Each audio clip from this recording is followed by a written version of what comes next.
For over 1,000 years, royal families told the world who they were. But modern DNA doesn't lie. When researchers finally tested the bones of Europe's ancient kings, they found something that shattered the myths and exposed secrets buried for nearly a millennium. The grand narratives of royal succession, the carefully constructed genealogies spanning back through the centuries, the claims of divine right and ancestral legitimacy, all of it was about to be challenged by strands of ancient DNA extracted from skeletal remains beneath cathedral floors and forgotten crypts across Europe. Throughout human civilization, power has been defined by bloodline. Kings and queens ruled because they claimed descent from legendary ancestors, from gods, from the first conquerors to establish their thrones. For centuries, these claims were accepted without question. Royal genealogists meticulously documented elaborate family trees, creating intricate narratives of unbroken succession and noble heritage. Historians wrote chronicles celebrating the exploits of great dynasties. Priests preached about the divine right of kings to rule, but they were all working with incomplete information. They were accepting the official stories told by those in power, without access to the biological evidence locked inside the very bones of medieval monarchs. That would all change with modern science. In recent years, something revolutionary has occurred in the field of historical research. Scientists have begun systematically examining the actual biological evidence preserved in the skeletal remains of medieval rulers. By extracting DNA from bones buried beneath cathedral floors in ancient churches across Europe, researchers have created a detailed genetic portrait of the continent's most ancient royal bloodlines. And what they have discovered has fundamentally challenged centuries of accepted historical narrative. The research has revealed that some of Europe's greatest dynasties may not have originated where they claimed. Some royal families may not have descended from the legendary founders they celebrated. And the interconnections between Europe's major kingdoms were far more complex and intertwined than anyone had previously understood. The most groundbreaking and comprehensive research into this topic comes from a study published in April of 2026 in the journal Nature Communications. This was not a small investigation. Researchers from multiple European institutions spent 5 full years searching for burial sites of medieval rulers. They examined historical records, consulted archaeological surveys, and identified over 340 potential burial locations across Poland, Hungary, and other European nations. The goal was scientifically ambitious and methodologically rigorous. They wanted to extract DNA from actual royal remains spanning multiple consecutive generations, going back as far as the 10th century AD, because only by examining generations of the same family could they trace the true genetic lineage of Europe's oldest and most powerful dynasties. The centerpiece of this groundbreaking research focused on the Piast dynasty, the founding royal house of medieval Poland. The Piasts ruled Poland for over 400 years, and their story is woven into the very fabric of European medieval history and political development. The first documented Polish ruler was Prince Mieszko I, who made the crucial decision in the year 966 AD to transform Poland from a pagan principality into a Christian kingdom. This single decision was momentous. It allowed Poland to join the political and social world of Latin Christianity in Western Europe. Within just a few decades, the Piasts had become one of the largest and most influential dynasties on the continent. They made strategic marriages with other royal houses, formed powerful political alliances, and participated actively in the grand political games of medieval Europe. Mieszko's daughter, known as Sigrid the Haughty, or sometimes called Gunhild of Wenden, became Queen of Sweden, Denmark, Norway, and England simultaneously. She was the mother of several kings and fundamentally shaped the political landscape of Northern Europe. Her strategic marriages and her children's royal positions meant that the Piast dynasty was connected to virtually every major royal family in Northern and Eastern Europe. Yet despite this incredible historical prominence and political influence, very little was actually known about where the Piasts truly came from and who their actual biological ancestors were. The surviving historical sources from the period were sparse and often contradictory. Chronicles written centuries after the events they described offered conflicting accounts and interpretations. Some medieval historians claimed the Piasts were local Slavic nobility who rose to power naturally from within Poland's indigenous population. Other historians suggested they were foreigners, possibly refugees from the Principality of Moravia in present-day Slovakia, or even Vikings who had established themselves in Eastern Europe and then adapted to local culture and religion. Some sources suggested connections to Norman conquerors. Without biological evidence from the actual remains of these rulers, these theories remain just that, unproven theories, educated guesses based on incomplete information. The mystery of Piast origins had frustrated historians for centuries. Now, modern DNA science was about to provide definitive answers. Finding the actual royal remains proved far more challenging than researchers initially anticipated. They located the Poix Cathedral, which served as the primary necropolis and burial place for the Piast dynasty for over 400 years. Historical records indicated that 18 members of the royal family had been buried there. However, when archaeologists opened the cathedral in the 1970s, they discovered something deeply troubling. Many graves had been disturbed and violated by renovation and reorganization. Coffins had been damaged and destroyed.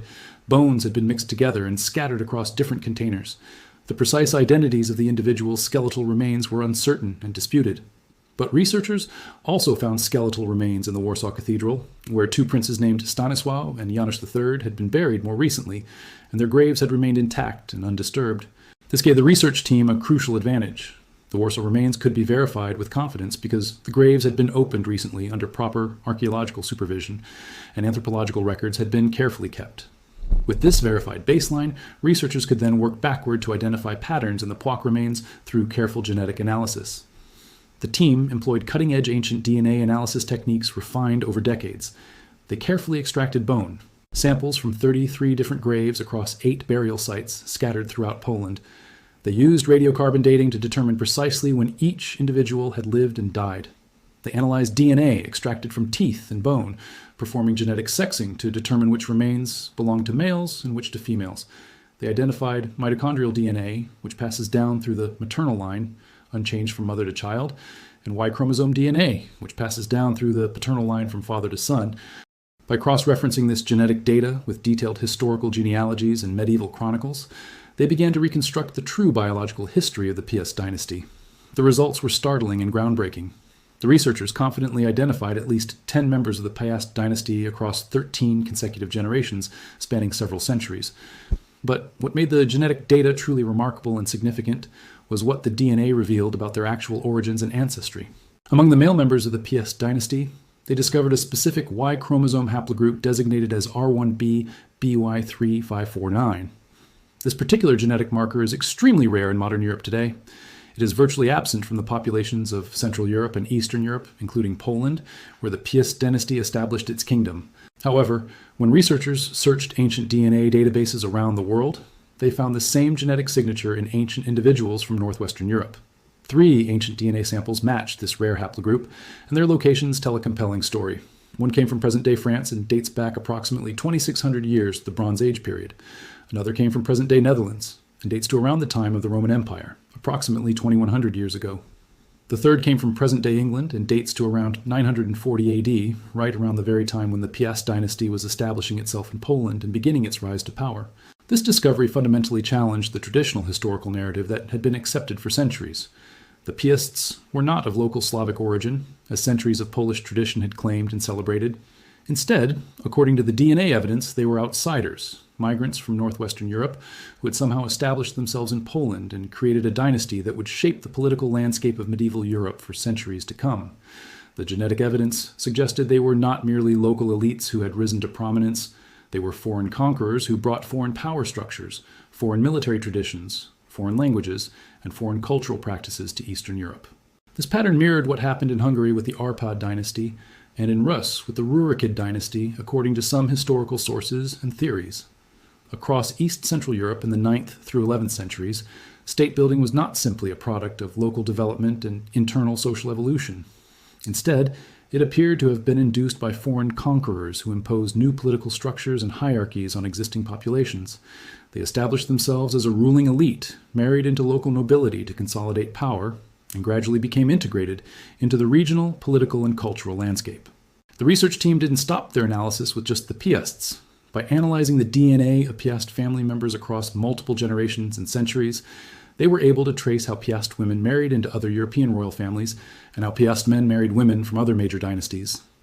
This allowed them to predict the genetic makeup of over 200 known historical figures from 10 different European royal dynasties.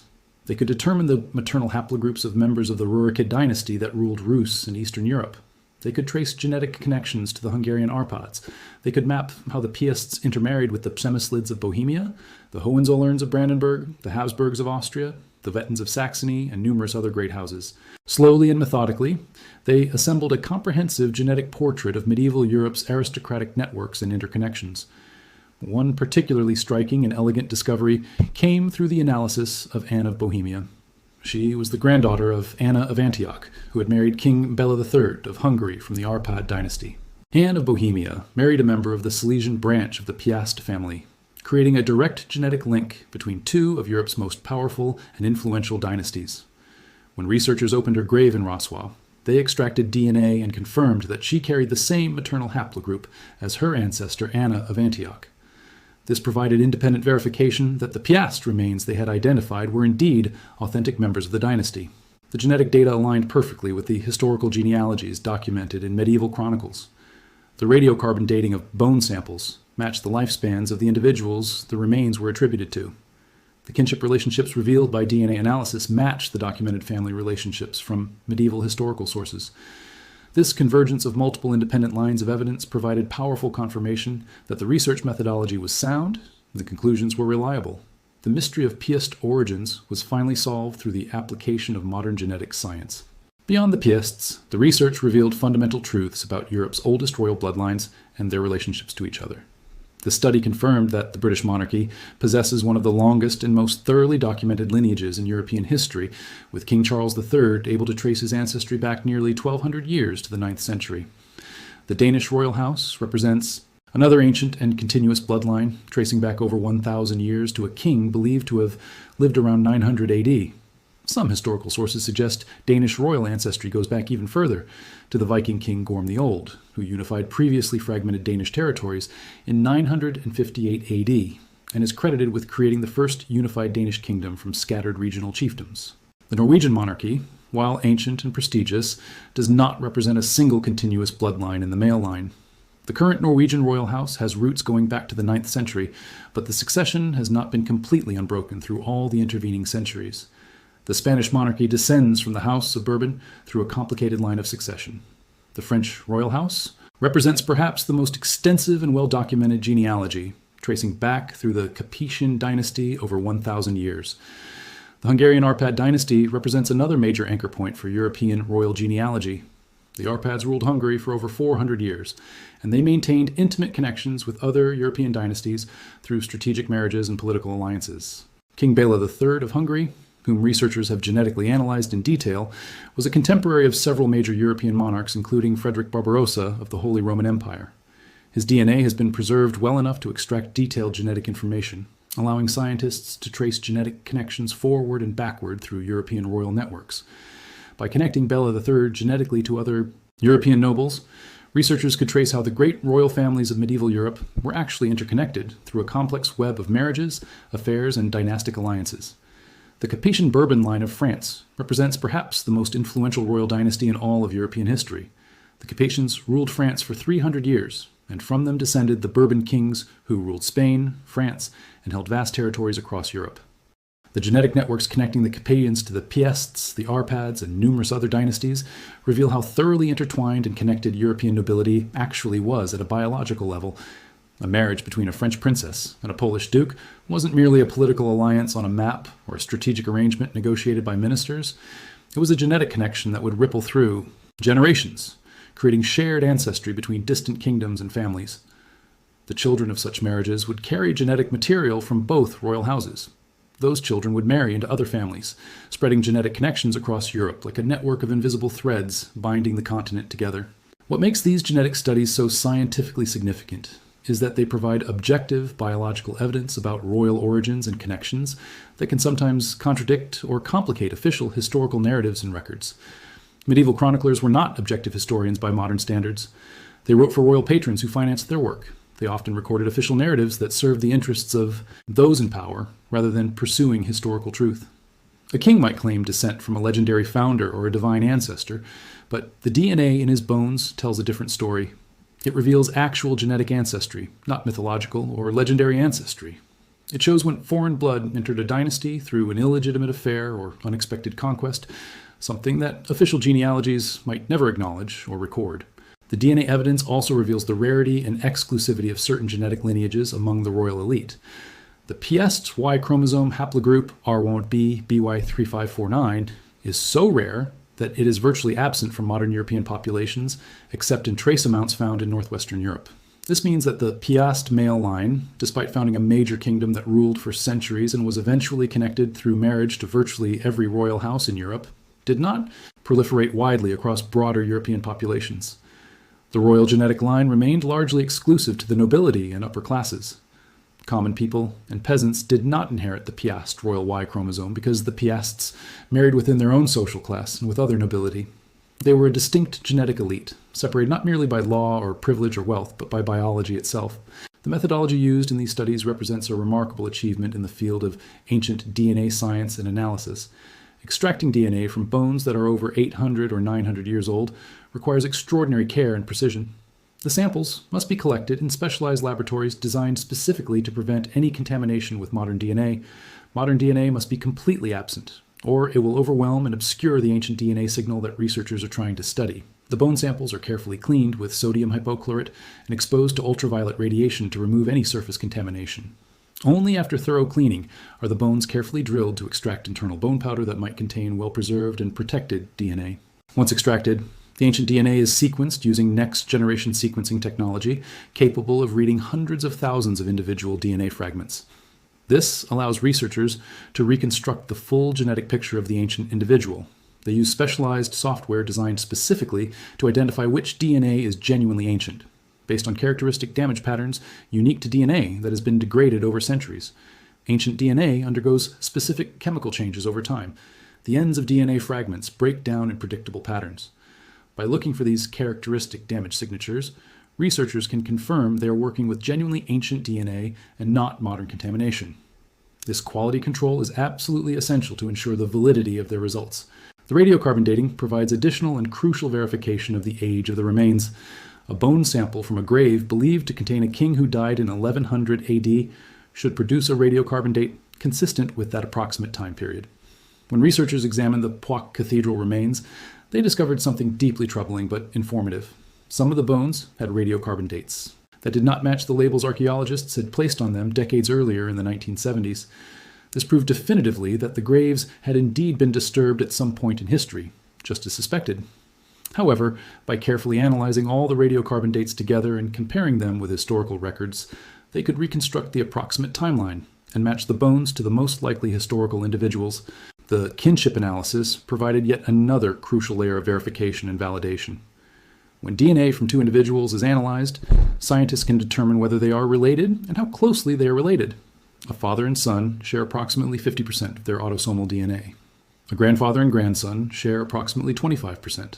First cousins share approximately 12.5%. By analyzing the degree of kinship between the skeletal remains they found, researchers could confirm family relationships documented in medieval genealogies and chronicles. When they found two individuals with matching Y chromosome haplogroups and confirmed first-degree kinship, they knew they were looking at a father and son. When they found matching mitochondrial DNA, they knew they were looking at relatives connected through the maternal line. One particularly elegant piece of evidence came through the analysis of Anne of Bohemia and her connection to the Piast dynasty. She had married into the Piast family but came from the Hungarian Árpád dynasty through her mother's line. Researchers could predict, based on genealogical records, that she should carry a specific maternal haplogroup that would match her distant ancestor Anna of Antioch.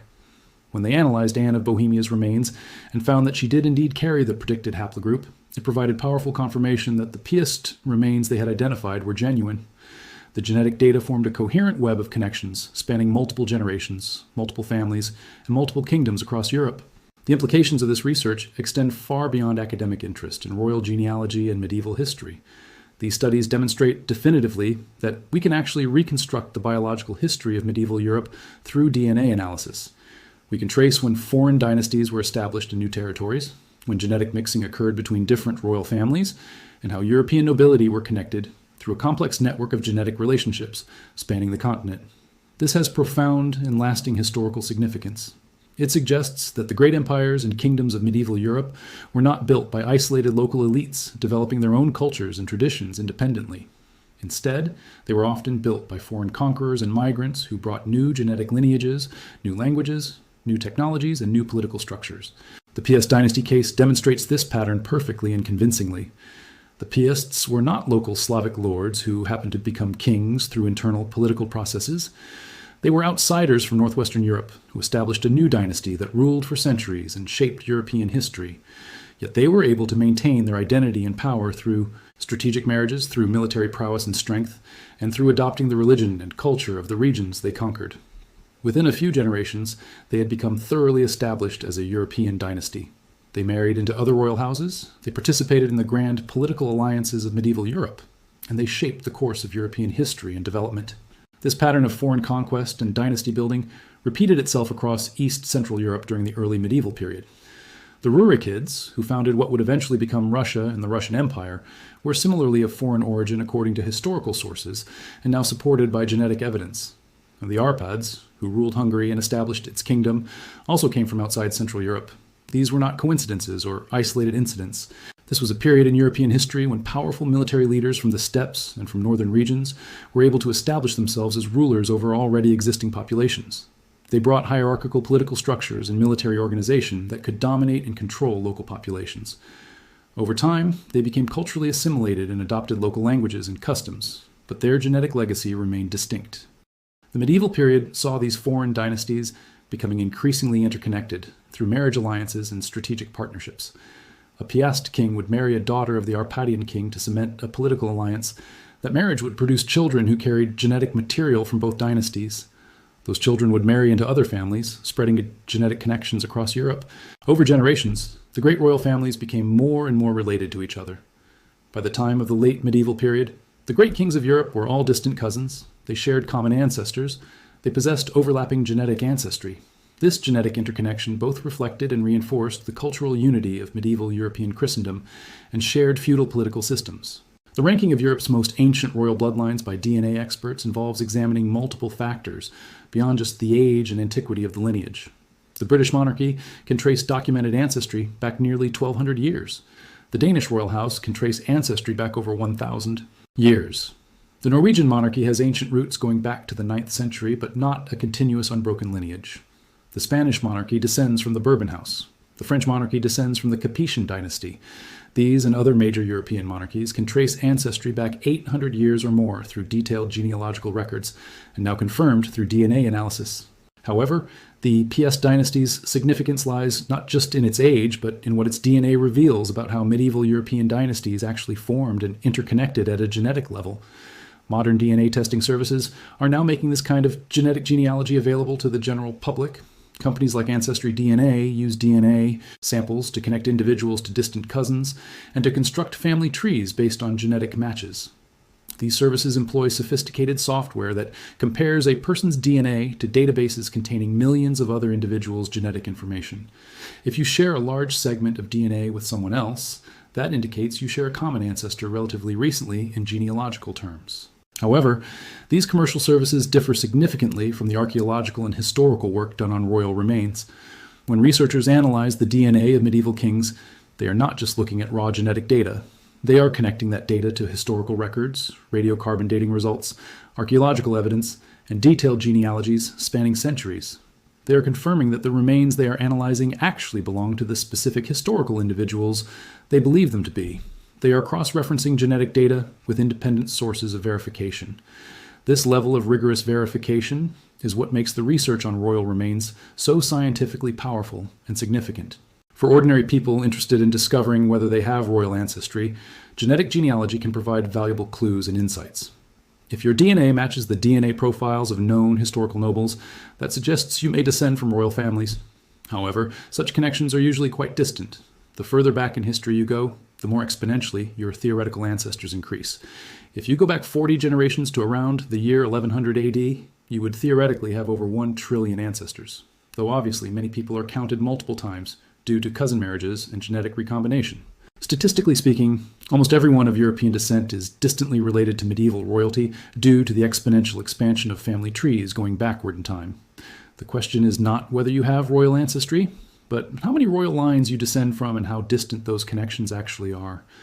Most people have such distant connections that they would share only tiny fractions of DNA with historical royalty.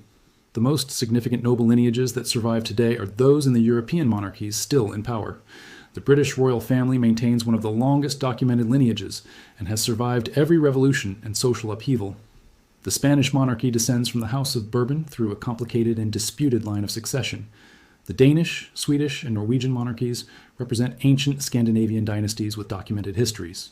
These surviving royal families represent a tiny fraction of the medieval nobility that once ruled Europe. Most noble families died out completely, merged with other families, or lost their titles during revolutions and periods of social upheaval. Only those connected to surviving monarchies maintained their genealogical prominence and their ability to preserve records documenting their ancestry across centuries. The work of DNA experts in analyzing and ranking Europe's most ancient royal bloodlines represents a new frontier in historical research.